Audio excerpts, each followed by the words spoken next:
Good morning. Ganito simula ng araw sa bukid. Kasama to si Charlie. 5:30 ng umaga. Dilim pa.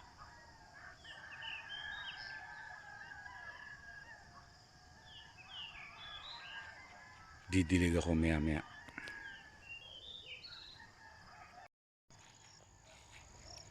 Six o 5.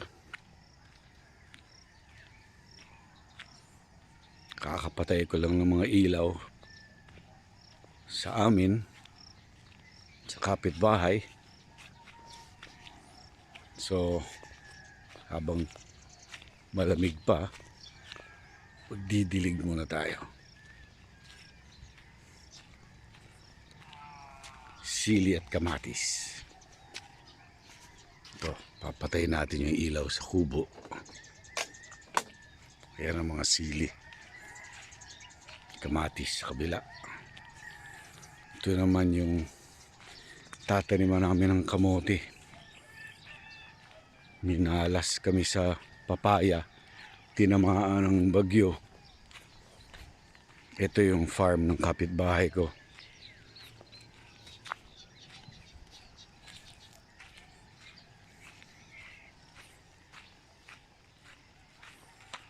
Mga natitirang papaya namin. Ito yung tataniman ng kamote. Ito naman yung tubig. Bubuksan natin.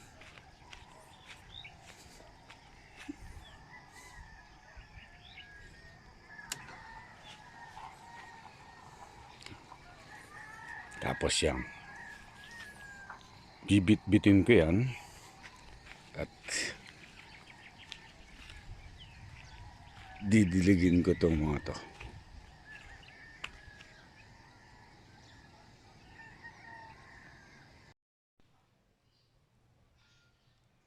Flat yung bike ko. Hindi ko magawa yung gulong para mag-deliver ng sili. So bike ng asawa ko na lang gagamitin ko. Ito.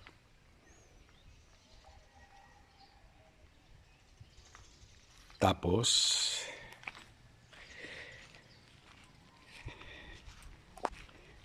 itong i-deliver natin.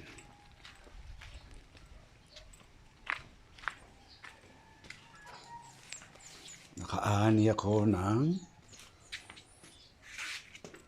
2.8 kilos.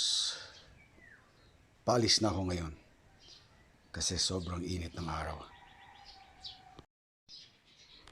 Okay, suta. Tumatahol yung aso dahil ayaw magpaiwan. Sobrang kulit niyan. Di bali na. Anyway, yan, ready na tayo. Helmet. Nakapasan sa akin yung 2.8 kilos.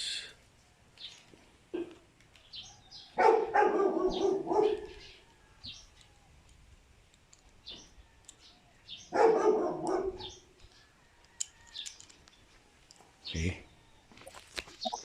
Naka-sunblock na ako. Shades. Tapos kunin natin yung bike.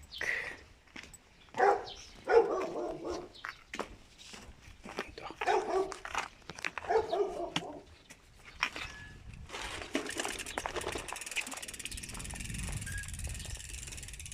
Bye. Is na. First stop.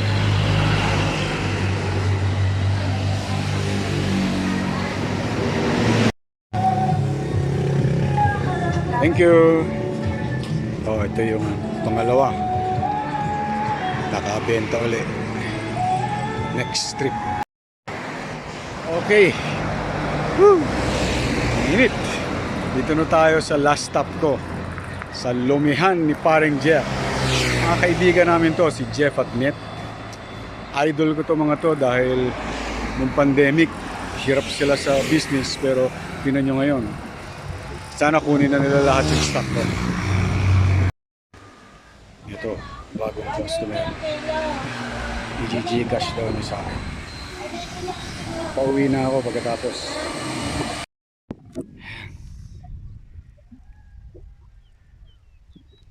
Pauwi na. Last leg.